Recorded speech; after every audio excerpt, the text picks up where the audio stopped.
Другият на гадулка. Маестрото израства в прекрасна музикална среда. Първият си музикален инструмент прави от сухо царевично стъбло. По-късно се изработва и гадулка, на която засвирва първата фолклорна мелодия. През 1963 година завършва школа за ръководители на ансамбли оркестри. Основава белореченската и белоземската група. Свири в оркестъра, най-добрият оркестър на онова време, да кажем, при професор Петко Радев. През 2015 година прави последните си записи с оркестър Млади тракийци, а малко по-късно е и почетен гражданин на община Раковски. За нас е чест да имаме такъв музикант в Белозем, такъв нов народен будител. Той е автор на 50 творби, по-известни от които са Маневска реченица, Еленина реченица, Белоземски мухабет. За мен е чест, аз го помня и го познавам, поне на външен вид, винаги добре облечен, винаги сериозен, добър изпълнител, творец, музикант, композитор.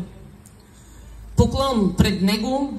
Радвам се, че кметство Белозем в лицето на кмет Виолета Петрова успя да постигне една добра идея, да го осъществи. Радвам се, че сред нас е неговата дъщеря Елена, че тук са представители на изкуството от цяла Пловдивска област и ще станем съпричастни на откриването на нещо хубаво, на нещо важно, на нещо необходимо.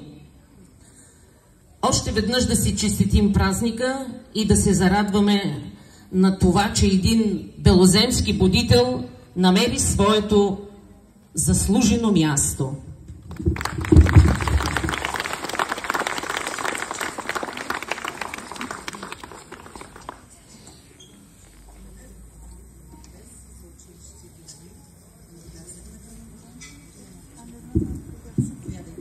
Благодаря за участието на Основно училище Гео Милев.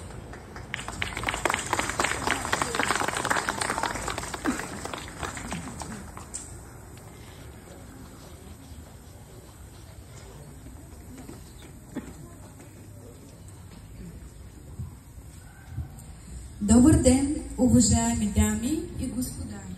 Днес, 1 ноември, Ден на народните будители и 113 години от създаването на Народно читалище Просвета 1909 година, село Белозем ще открием тържествено бюст паметника на белоземския паганини маестро Иван Михов. Всяка година на 1 ноември ние почитаме паметта на хора, които чрез своите дела, опазване, съхранение, въздигаме българския дух, са оставили светла диря в историята на нашия народ. Наричаме ги народни будители. Будители е имало преди, има и в днешно време. Хора, които са извършили и оставили дела, достойни за пример и уважение. Хора, които са се опитвали да ни измъкнат от материалното и да ни научат, че ако не сме богати с ум и дух, а само с вещи, винаги ще бъдем бедни. От тях черпим сила, надежда и вдъхновение. Те са живата връзка между минало, настояще и бъдеще. Списъкът с имена на такива достойни хора в историческата памет на Белозем е дълъг. С целия си скромен и изпълнен със съзнателен труд живот създал уникално музикално творчество, което днес десетки музиканти изучават и следват, е Иван Михов, който е достоен да се нарече народен будител. До последния си дъх той поддържа и разпространява чрез гласа на цигулката духа на българската народна музика. Ние имаме нужда да съхраним спомена за тези хора, които с признателност наричаме народни будители, защото те са ни необходими, защото времето няма да спре, а българският дух трябва да живее. Иван Михов е секретар на читалището в родното си село от 1970 година до 1975. През 1972 той основава белоземската група. Свири първомайската група. През годините Цигуларя развива концертна дейност заедно със своята съпруга, певицата Анастасия Михова. От 1980 година започва да майстори цигулки и едни от най-известните му изпълнения са Маневска ръченица, Еленина ръченица, Дайчево хоро, Белоземски мухабет, Пенавково хоро и още много други. Последните негови записи са от 2015 година, заедно с оркестър Млади тракийци с ръководител господин Божидар Стрехин. През същата година за неговите заслуги в областта на българската народна музика и запазването на тракийските традиции и обичаи, той е удостоен със званието почетен гражданин на община Раковски.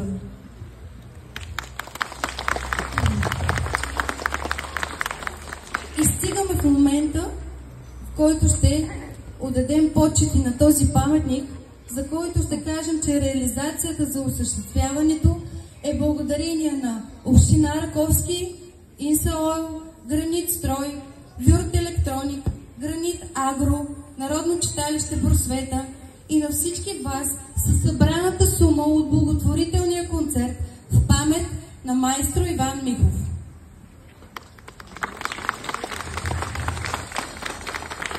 Изработката на монумента бе поверена на скулптора господин Иван Тотев и представлява композиция от фигура с височина 1,10 см, изпълнена с бронз. Представям ви официалните гости, които са сред нас. Господин Младен Шишков, народен представител. Госпожа Десислава Трифонова, народен представител. Господин Павел Гуджеров, кмет на община Раковски. Господин Венцислав Чадаров, заместник кмет на община Раковски.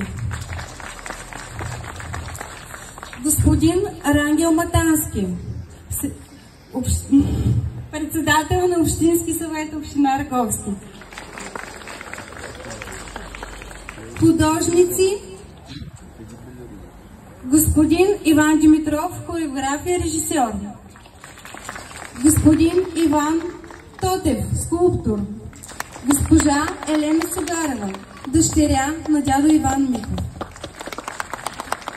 Сега искам да дам думата на госпожа Виолета Петрова, кмет на село Белозем, господин Павел Гуджуров, кмет на община Раковски, господин Генчо Тодоров, председател на Народно читалище Просвета, господин Венци Чавдаров, заместник кмет на община Раковски, госпожа Елена Сугарева, дъщеря на дядо Иван Михов и господин Иван Тотев.